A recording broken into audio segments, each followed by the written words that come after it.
Want to learn how to make this beautiful bed? Stick around and I'll show you how.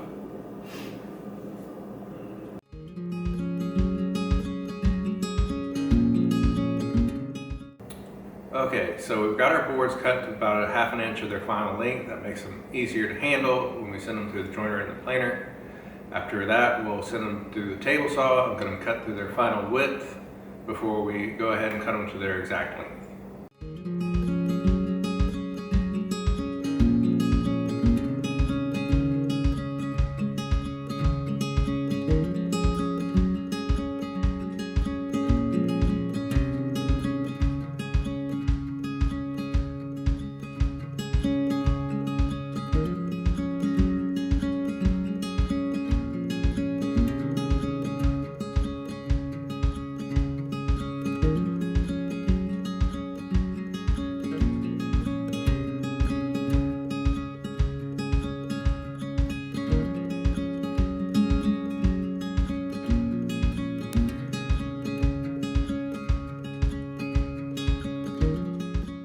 Okay, so to set up our lap joints, we're going to start off, this is the top and bottom horizontal piece for the headboard. So we're just going to bring them together, align them, and then we'll use one of the other boards that we've milled to set out the actual width of these cuts.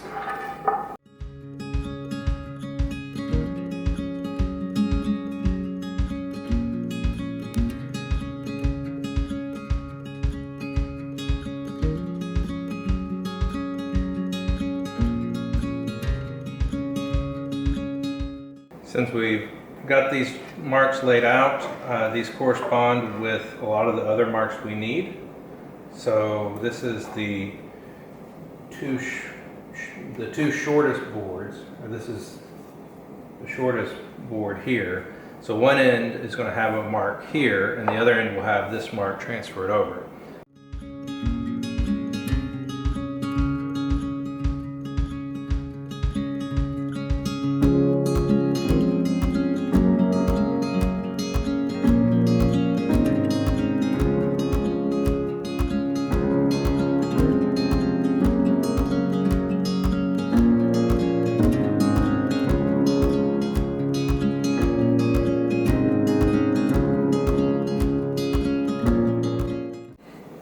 And for the 54-inch board, one end needs these two lines transferred over, and the other end will have to measure for.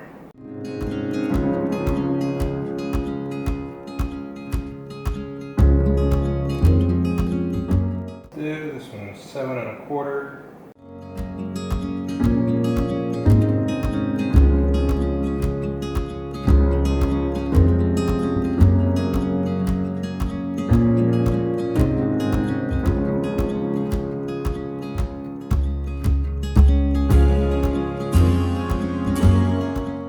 So for the 4 vertical boards that go into the headboard, the side that gets cut is the show side of the board, and for the 2 horizontal pieces, the side that doesn't get cut is the show side. So we're going to pick which sides we want to be the show side and get those labeled, and then we're going to also transcribe these lines across to the sides, to the edges, and to the faces of the boards. That way we have good registration points when we're trying to line up our cuts at the table saw.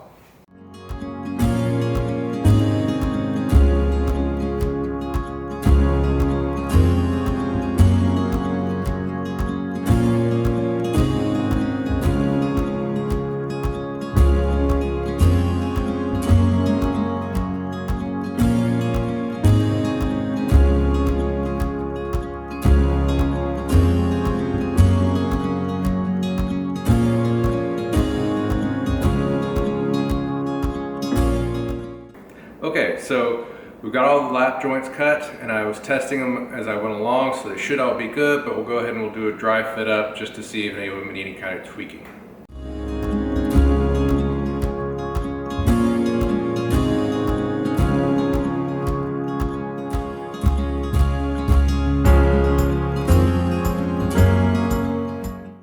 Okay, so we finished our dry fit up, and If anything, the joints are actually too tight. It's actually a lot more humid today than it was when I cut these joints. So I'm actually going to go through and open them up a little bit. Rather than risk trying to take just, a hair's width off of them on the table saw, I'm just going to try to clean them up with a file. Okay, so we've got our lap joints widened just a little bit, and so now everything fits together. It's still snug, but you don't have to use quite as much persuasion to get them to fit together. And the depth of these joints looks good, so we're not going to worry about that any, but if your depth is a little too shallow, then you can use like a little handheld router plane or a trim router or something like that to deepen the thing just a little bit. I wouldn't go back to the table saw because you add that extra risk of widening your joints or screwing something up at this point. So I would just use something that you have a lot more control over. So the next step is to mark where our grooves are going to be on the 4 pieces that make up the border of the center of the headboard, and that's where we'll insert our plywood later.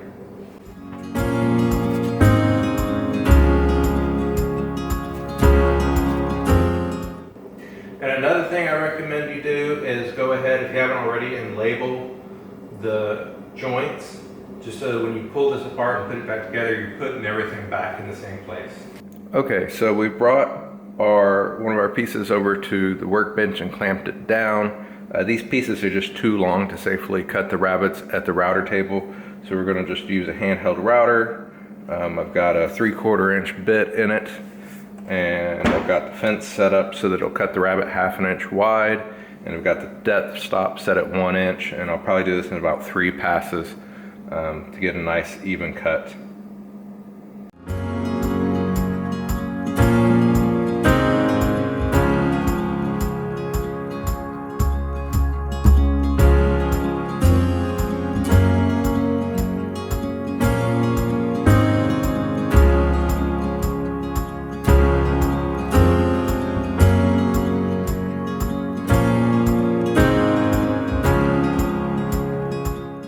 Okay, so now that you have the rabbets cut on the 2 horizontal boards, you'll want to lay everything back out, and then you'll want to come in here and mark on the 2 vertical boards that are going to get rabbets, so you know how far your rabbet needs to go.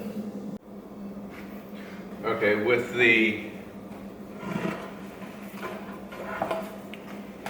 so you can do like I just showed you, where you put these back together to mark where you want your rabbet to stop on the vertical pieces, or you can measure the width of your rabbet on the 2 horizontal pieces and just lay that up against the edge of the lap joint, and that'll be the same location.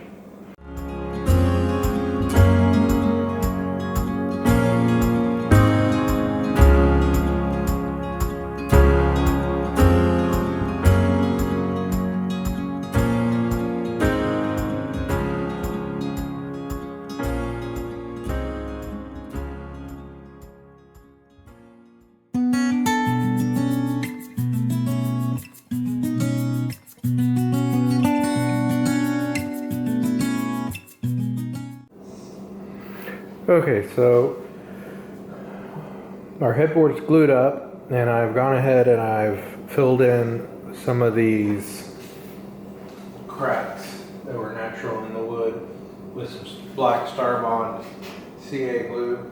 So now we're going to sand everything down, and then we'll grab a router and we'll ease all the edges.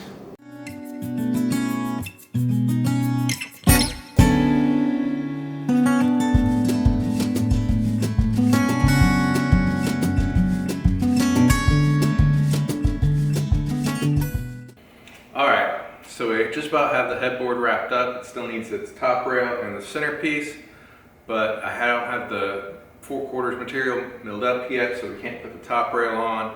And I'm going to do the centerboard last because I want to stain it separate from this piece, because it's not going to get glued in. It's just going to be screwed in with pocket holes from behind. So it's just kind of easier to stain those two separately and bring them together as a finished product. So now we're going to switch over and we're going to get the wood milled up, all the 4/4 wood milled up for the footboard and for the runners in this top rib.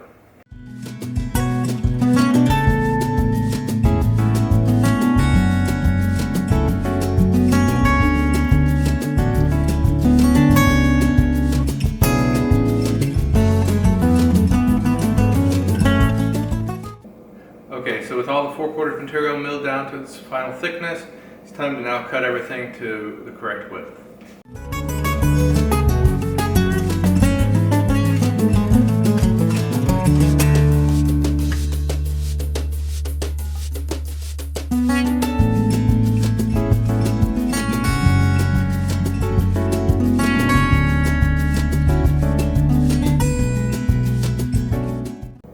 Okay, so the base of our footboard has this shallow arc, and so I'll show you two different ways that you can mark this curve onto the board. Okay, the first method I want to go over is definitely the most low-tech solution.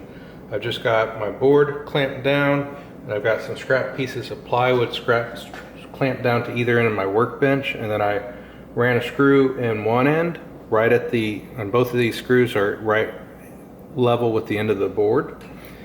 And then I ran a piece of fishing line in between them, put a bunch of tension on it, and then I screwed that screw all the way down to hold the tension. So I'm just going to take a pencil and come over here, and I've already marked the center of the board and the top of the arc that I want. And you just bring your pencil up to that point, and this is kind of, you have to feel this out, but you kind of feel that amount of pressure you're putting on the line, and then just try to maintain that pressure all the way down to the end. And then you'll come back to the center again and go to the other side with it. Okay, so for the second method, this is definitely the method I would recommend because it gives you a lot more control, and you're going to get a lot more symmetrical curve with a lot less hassle. But you do need to have a very long, thin piece of wood, and this has to be longer than the actual workpiece. This actually came off of one of the boards I was cutting to the correct width for this project. So if you get lucky and you've got something like that you can work with, it's great for this. So what I've done is I've rested the workpiece on top of the two pieces of scrap plywood I was using before, and on each end I've run a screw in so that the bottom of the workpiece is flush with the bottom edge of the screw head. And I've done that on each side, and I've gone ahead and marked the center. So let me move you and I'll show you the next step. Okay, so with everything clamped down, we're going to take that long skinny board and we're going to catch the edge of the screw on each end, and then we're going to push up until we find the middle of our board. And then I've got these very skinny finishing screws. So this doesn't have to be super exact, so you know, we're not making something that's going to fit into this arc, so we can just eyeball where we're going to drill our hole and what we think the thickness or the diameter of that screw is. So I'm going to say right about there.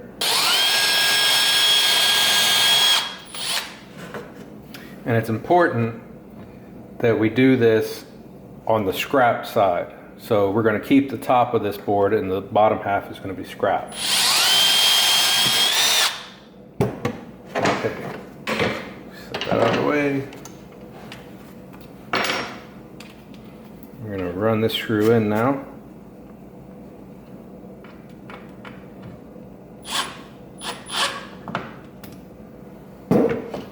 So again, we'll take this board, catch it on the end screws, and bend it up and over, and now it's going to rest just like that so we can draw our arc.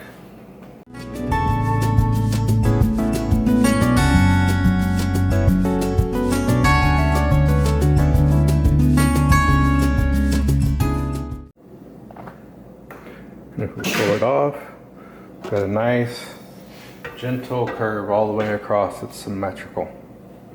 And so now we can take this over to the bandsaw, or you can use a jigsaw to cut up to the line. Just be careful that you leave the line, and then we can sand up to take out any inconsistencies from the bandsaw.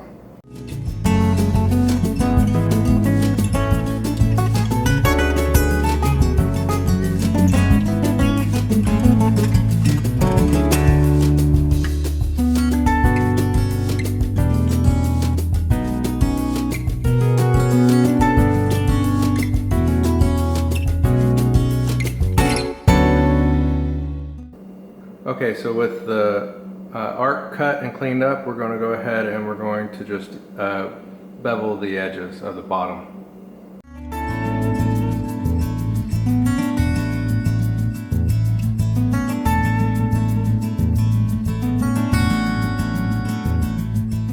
Okay, so the next step is to route the dados into the legs of the footboard. I've got this scrap piece here that's already been milled to the same thickness as our legs, and I've set the fence on the router to put the dado right in the center of the board, and I've got the bit right now set to a 1/4 inch depth. I'm going to run it through once, and then we'll raise it up to a 1/2 inch to give the full depth of the cut. I've also marked this point so that the router will cut past the 13.5 inch mark that we need for the dado. That way I don't have to come back and square the end of the groove. And that's going to get covered by the little arch piece that goes at the bottom of the footboard.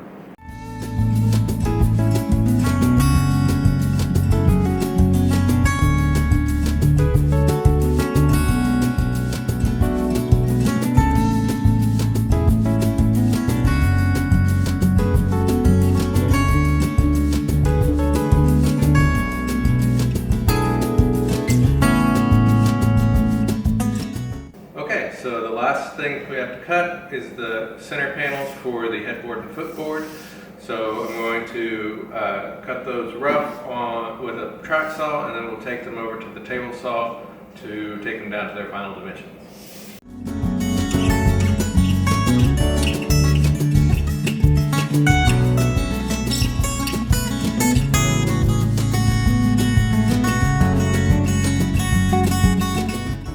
Okay. So we're almost ready for staining, but before that we need to finish sand everything down to 220 grit, and we've got to check our work pieces for any kind of flaws. This is the foot of the headboard, and it's got a crack in it. So I'm going to fill that with Starbond, and then we'll sand over it so it won't be very noticeable once the finish is on. And I'm going to stain everything, or I'm going to stain the footboard before I assemble all the pieces. That way I don't have any inside corners to work in. And then I'm going to stain the center panel of the headboard before installing it into the headboard.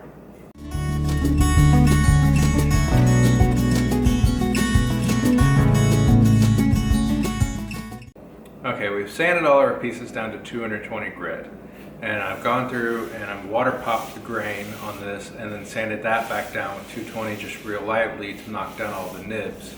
The reason why I'm doing that is I'm going to use a water-based finish on this, so I don't want those grains raising after I put all the stain on. And then after I did that, I wiped everything back down again with mineral spirits to get all the dust off. So the next step is we're going to use a gray gel stain. And we're going to put that on all the pieces first, and be sure to work it down into the porous parts of the grain, because this is a sample piece of the finished product, and there's a lot of gray kind of undertones or highlights in this. And so we work that gray into the more porous parts of the wood, and then let that cure it, and then we come back over it with a brown stain or a brown dye, and that gives the rest of the less porous wood that brown base tone, I guess you would call it. Okay, so for application, I'm just going to use a piece of cloth folded up that's nice and lint free. You can use like a foam pad or whatever you want. It's not really that important. You just need to work quickly before any of this starts to dry. And so you put on the gel stain, and then we'll wipe it back. And you want to be sure to work it into all the grain so you don't have any light spots where it didn't get down in the grain, because that's what's going to give us that gray undertone.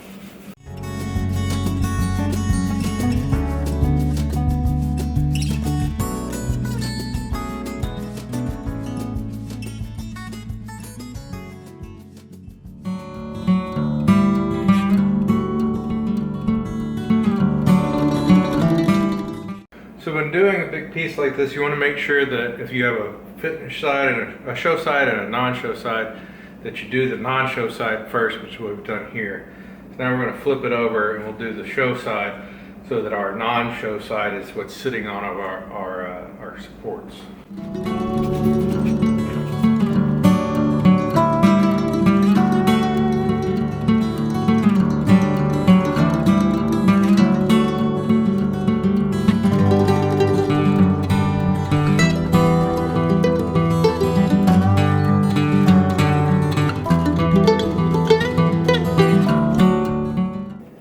Okay, so I've set up tarps so that I've got a spray booth here in the shop. This kind of keeps some of the mess down, but we're going to use a Fuji sprayer to put the dye on the wood, but before I start, I'm just going to use a piece of scrap cardboard to get my spray pattern dialed in to where I want it.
So unfortunately I forgot to hit record earlier, so I did not film me attaching the legs or this bottom arch to the footboard, but basically all I did was I just used blue tape around the glue up joints so that I wouldn't have to worry so much about getting any glue on anything. Glued those up, let it set for several hours, and then I drilled pocket holes into the arch piece and attached the arch piece just with those pocket holes. The arch had actually bowed a little bit from removing all the material, but the pocket hole screws were able to pull it back straight again. And then of course I've gone over all the surfaces. They have 2 layers of clear coat on them, and then I used this maroon Scotch-Brite pad. It's a nice alternative to steel wool because it doesn't leave a mess with all the little bits that come off of the steel wool. And of course with a water-based finish like this one, you can't use steel wool or else you'll end up with rust stains everywhere. Okay, so with this done, we're gonna go ahead and attach the hardware, and we'll get the dry fit up of the bed before we go any further. And then once it's assembled, we'll mark the holes to attach the top rail. Okay, so to attach the bed rails, I'm using these brackets from Rockler, and they come in, there's 2 different types of brackets in there, one for each end of the rail. So you'll make sure you put the 1 on the left side and the 2 on the right side, and then when you'll attach these brackets to the headboard and footboard, and so when you drop it in there, it just kind of locks in place. I have not used these before, but they look pretty good. They have good reviews, So we're going to give them a shot. I also went with these because you don't have to do any kind of routing or anything like that to attach them, and they're still not seamless, but they're no-show once the bed's assembled. So to assemble these, you line up the front part of the hooks to the very front of the board, and then you want to space it evenly. So I've got a 6-inch wide board, and so I'm setting it up for a 1/2 inch from the top. And really the key here is you don't have to get this exactly centered in the board, but what you do want is you want repeatability. So set your square and then don't touch it. And so for each one, I'm going to come from the top with the square, and I'm just going to rub the bracket up till it hits.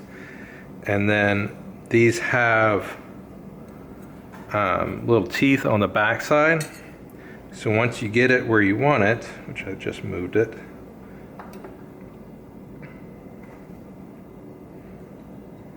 you can take a dead blow hammer or whatever you've got and give it a good tap. That'll help hold it in place. And you can take a punch. I think this will reach, maybe, yeah. And then you can just mark all of your screw holes.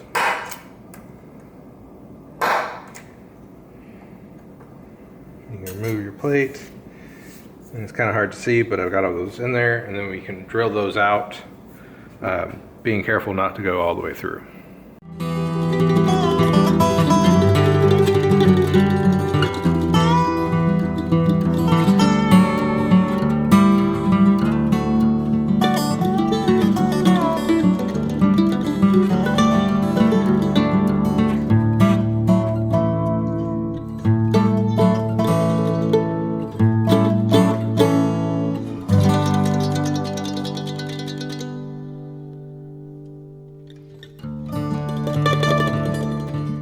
Okay, so these brackets have little teeth on the back of them, just like the brackets that go on the rails.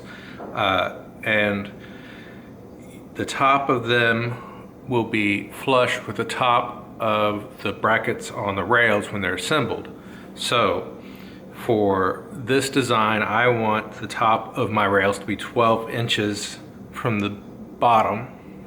And because these rails are, the rails that are installed on the brackets are 1/2 inch from the top, I'll actually come down a 1/2 inch, so I'll make a mark 11.5 inches from the bottom, and that's where the top of this rail will lie.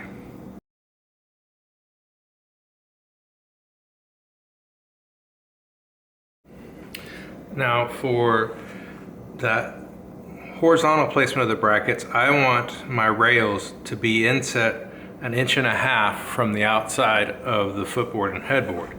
So I need to take that 1.5 inch measurement and then add the thickness of my rail, which is 3/4 inch. So I'm going to set a vertical line 2.25 inches from the outside.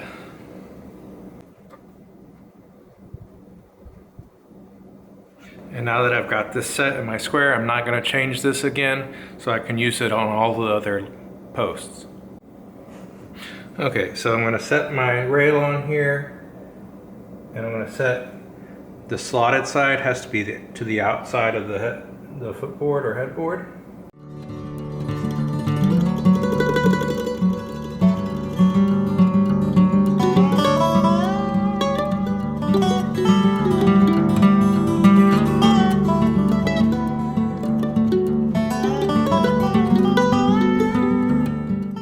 Okay, so we'll do that for the other 3 posts.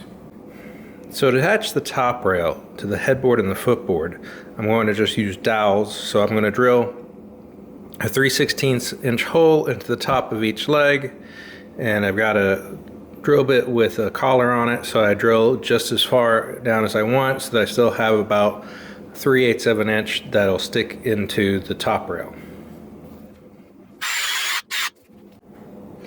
And to make the layout a little bit easier, I'm going to use these little brass heads with a point on them to set inside the holes we just drilled, and I'll position the rail on top right where I want it, and then I'll just tap it lightly with a hammer and make marks so I know where to drill my holes at.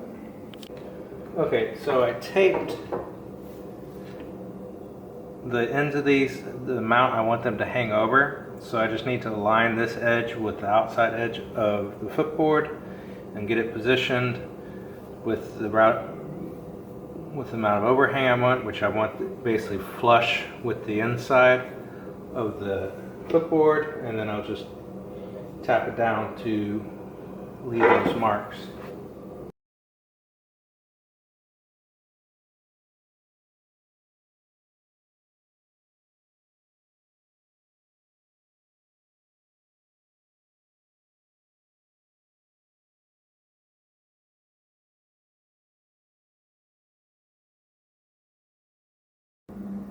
Okay, so to secure the center panel to the headboard, I'm just going to use pocket holes.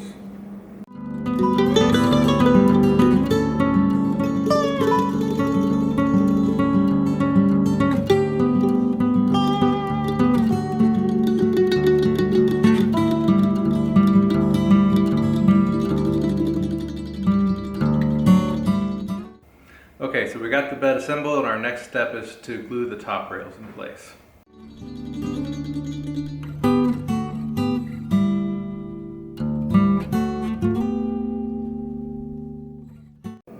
Okay, so getting close to the end, the next step is to attach these rails to the inside of the bed rails. This is what the plywood will sit on, and then we'll do the center rail that supports the center of the plywood.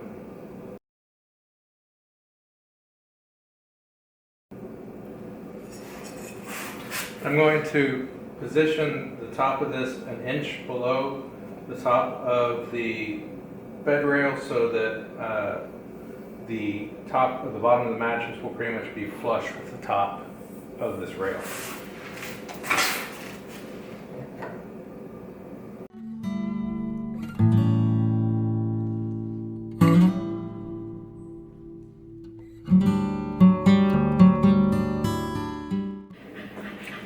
Okay, so now we're going to attach the center rail to the headboard and the footboard, and we're using these brackets that I think I showed you earlier.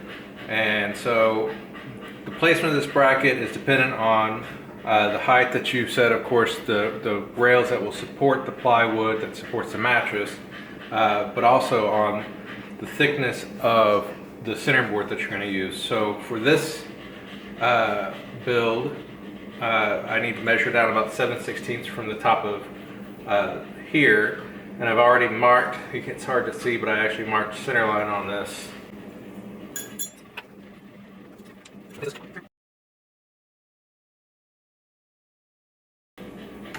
using those two to get started. And then this kit came with little brass screws, so just make sure I don't break these. I'm going to dip them in a little bit of furniture wax to help lubricate them as they go in.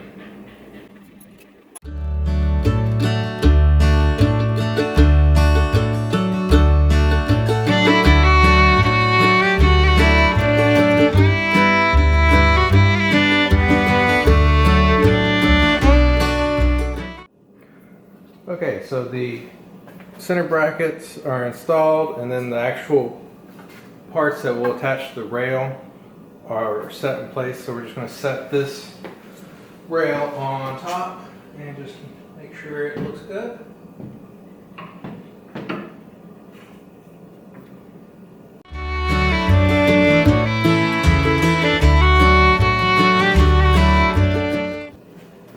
And I'll pull that off and I'll screw the brackets to the rail.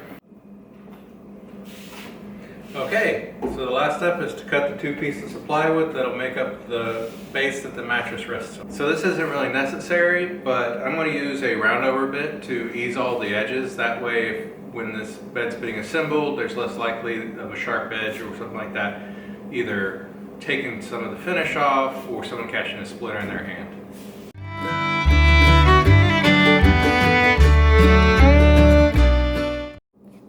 So unfortunately, one of the things that I forgot about is the mounting brackets for the bed rails take up some of the corner area where our plywood needs to go. So I'm going to notch out the corners of the plywood so that they'll rest up against the headboard and the footboard.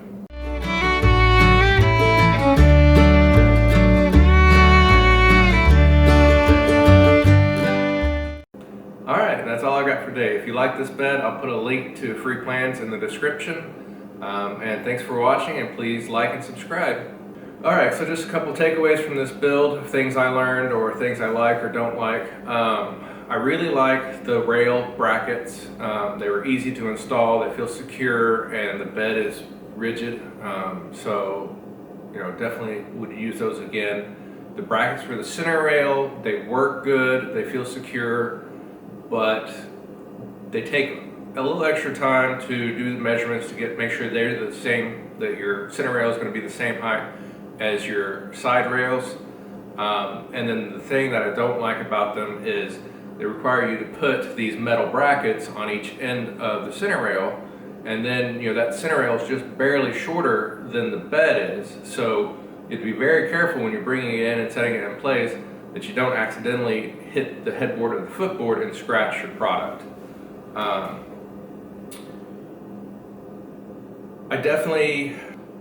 I like that I finished the footboard disassembled first. It made it assembly a lot easier because I wasn't trying to get stain in these, you know, inside corners. And it also was nice because if you screw up the finish or the stain or the dye step on just one piece, you can fix that one piece rather than having to try to strip the whole thing. And of course, if you screw up the plywood, you may be at one sanding before you're going to sand through this veneer.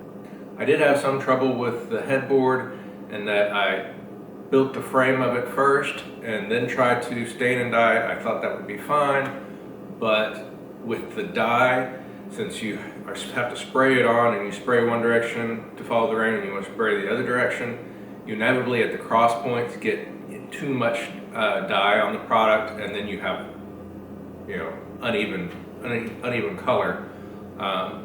So I'm not really sure if I did this again how I would do that. Preferably not use the dye at all, just use stain, because the stain isn't a problem. It won't leave a darker area.